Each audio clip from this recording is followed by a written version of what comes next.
welcome to Light On, Light Through, episode 62, Star Trek, Reborn, Reset, Resplendent. And I'm talking, of course, about the new Star Trek movie. My wife Tina and I saw it last night at 7 p.m. For once in our life, we were the first people to see a movie because 7 p.m. on Thursday, May 7th, is when the movie opened in the United States. I guess other people in other parts of the world did see it a little sooner. But we were right there here in New York, and it was fabulous. Let me give you a little historical context and background about Star Trek. Since its birth in our popular culture in 1966 on NBC television, Star Trek has led a remarkable life. Canceled after 3 seasons, right, unbelievable, but canceled after 3 seasons due to an insufficiently large audience, of which my wife, then my girlfriend, and I were devotedly among. Star Trek went on to break the hold of network television with a series of series beginning with Star Trek The Next Generation in the 1980s that went directly into successful syndication. As I pointed out in my essay, How Star Trek Liberated Television, and you can find a link for that at lightonlightthrough.com, Star Trek's success in syndicated first-run showings was in retrospect the beginning of television entertainment on cable and the Internet, which is still burgeoning today. It was the beginning of the end of network dominance of television. Along the way, Star Trek had some of the best time travel stories, including City on the Edge of Forever, that was written by Harlan Ellison in the original series, and Yesterday's Enterprise in The Next Generation. Now, keep that in mind, time travel and Star Trek, which also had some of the best humans meet alien stories ever told. And I truly believe that when we eventually get beyond our solar system with faster-than-light travel in centuries to come, who knows, maybe decades, we'll still be inspired by Star Trek as we navigate our way through the cosmos. Now, Star Trek also inspired other works in popular culture, including a whole bunch of movies, most of which were not as good, not even close, to the best of Star Trek television. This is the challenge that J.J. Abrams and his colleagues took up when they set out to make a new Star Trek movie. They decided to make a movie about the original crew and characters, Kirk, Spock, McCoy, Scotty, Uhura, Sulu, Chekhov, before and during their first meeting up on the Enterprise. Now, a movie about Star Trek Academy detailing some of these budding relationships had been talked about for decades. Abrams could have made such a movie, and it would have no doubt been excellent, a real delight for the fans and for everyone. Instead, J.J. Abrams decided to do something better. The reason, I'm sure, is that he didn't want to be locked into telling the same stories we already saw on television all those years ago, once again now on the big screen, if this movie succeeded. Nor did J.J. Abrams want to be confined to filling in the gaps of what we already know about Kirk, Spock, and everyone else on the Enterprise. So, Abrams did something very different indeed. And here the story of the new Star Trek begins. But let me first give you a warning. If you haven't seen the new Star Trek movie, be advised that you're going to get some spoilers in what I'm going to say to you below. All right, here we go. The movie begins as Kirk's father dies at the hands of Romulans, just as Kirk's mother, pregnant with James T. Kirk, escapes in a shuttle. The father has been captain for all of 12 minutes. Some 25 years later, James Tiberius Kirk and Dr. Leonard Bones McCoy do meet up at Starfleet Academy. Uhura, whom Kirk has unsuccessfully flirted with, is there too. And of course, so is Spock, who is ahead of Kirk and puts him to a famous test. But the Romulans attack again. This time, planet Vulcan.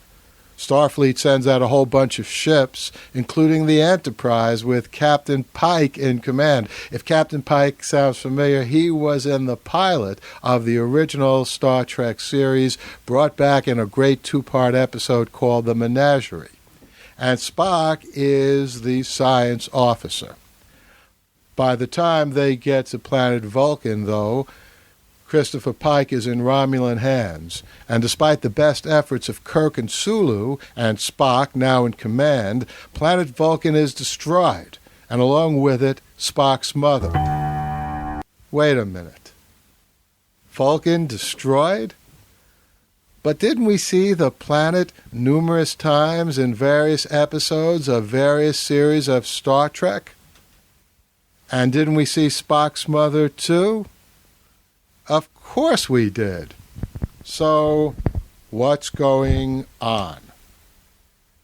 Well, what's going on is J.J. Abrams, in the sharp script written by Roberto Orci and Alex Kurtzman, all three of current Fringe fame, are giving us a splendid time travel story, Shades of Lost. We get this spelled out to us in detail when young Kirk meets old Spock, played by Leonard Nimoy, who explains that Romulans killed Kirk's father after being whipped back in time from a future in which old Spock failed to save the Romulan home world. And old Spock has been pulled back through time, too.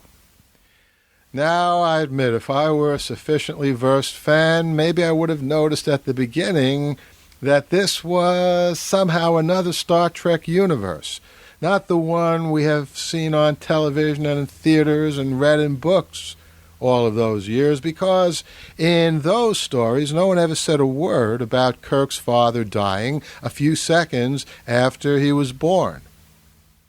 But planet Vulcan destroyed was more than enough to wake even me up that we were seeing something very different and very daring here, in which everything is new, to some lesser or greater extent, except old Spock, who has seen everything that we have seen on the screens over the years.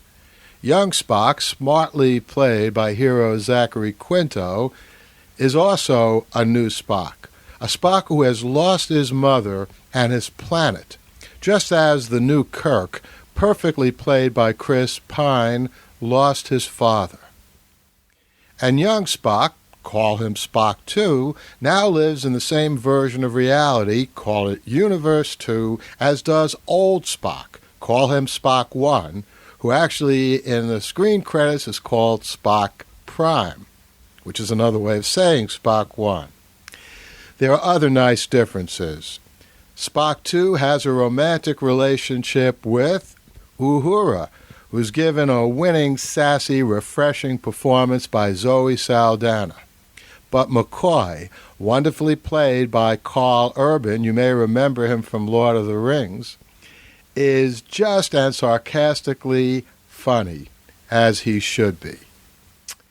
Simon Pegg Scotty is wonderful, has real energy. John Cho Sulo is excellent, and so is Anton Yelchin's Chekhov. They're all fine and satisfyingly in character and ambience, though poor Chekhov, only 17 years old in the movie, and on the Enterprise a little earlier than he was in the original television series, is still stuck with that laughable Russian accent. Not everything was perfect in the movie by any means. I thought there was a little bit too much of a deliberate attempt to put in a few trappings from Star Wars, the now perennial bar scene, in this case with James T. Kirk and Uhura when they first meet and some alien sitting between them. There was a bit of an homage to Battlestar Galactica with debris floating in space. That was okay, but I thought the movie could have done without those. But in general, J.J. Abrams has done the seemingly impossible, and he's done it with style and savvy.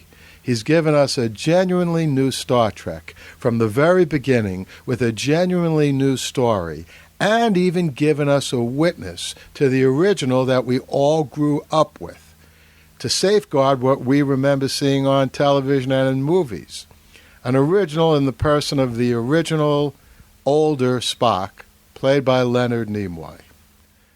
I'm sure, more sure now than I ever was, that this story will live long and prosper indeed.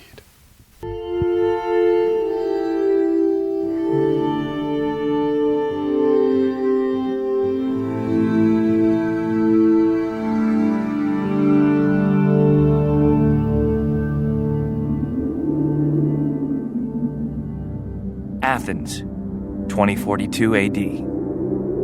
She ripped the paper in half, then ripped the halves, then ripped what was left again into bits and pieces of history that could have been. Sierra Waters had read once that, years ago, it was thought that men made love for the thrill, while women made love for the sense of connection it gave them. Sierra had always done everything for the thrill. She ripped the paper in half, then ripped the halves, then ripped what was left again into bits and pieces of history that could have been.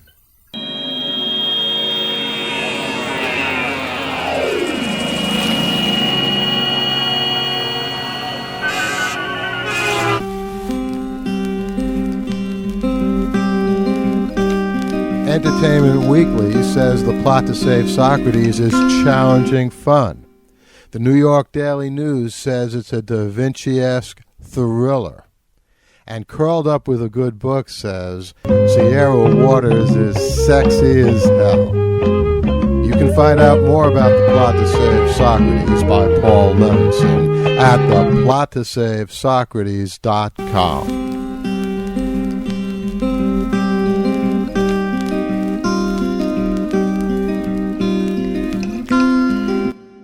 The Light on Light Through podcast.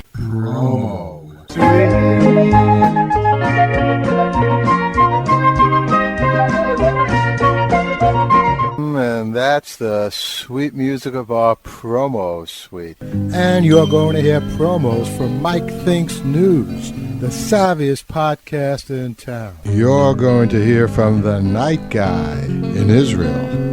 For Sean Farrell's audiobook of my first novel, The Silk Code. We're just about out of time. I look forward to talking to you next time. In the meantime, sit back, relax, and enjoy.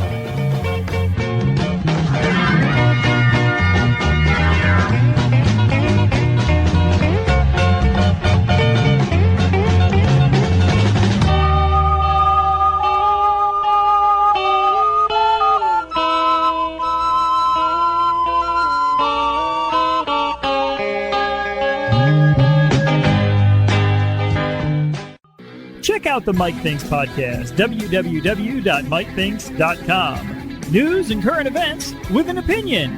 The Mike Thinks podcast. It's the news you missed. www.mikethinks.com. The time in Israel is 2 minutes after midnight. Your life is ticking away, moment by moment. Your coffee is getting cold. The time in Israel is 41 minutes after midnight, and that's true, by the way. Hi there. Do you think this world is surreal enough? Join me for an exploration of the most surreal aspects of this world on a podcast gone horribly wrong. Interviews with creative people, 100-word stories, short essays, and much, much more. Find me at nightguy.guidefeed.com. Come and join the fun, and may you never have to listen to music you don't like. Did you hear the...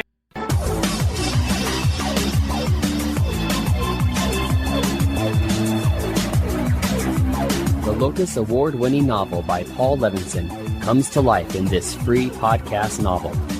Journey into the ancient world, witness the wonder of ages past, and join Phil D'Amato in the struggle against forces both ruthless and unseen. Visit www.thesilkcode.blogspot.com to learn more about the author and the novel. And subscribe today at podiobooks.com.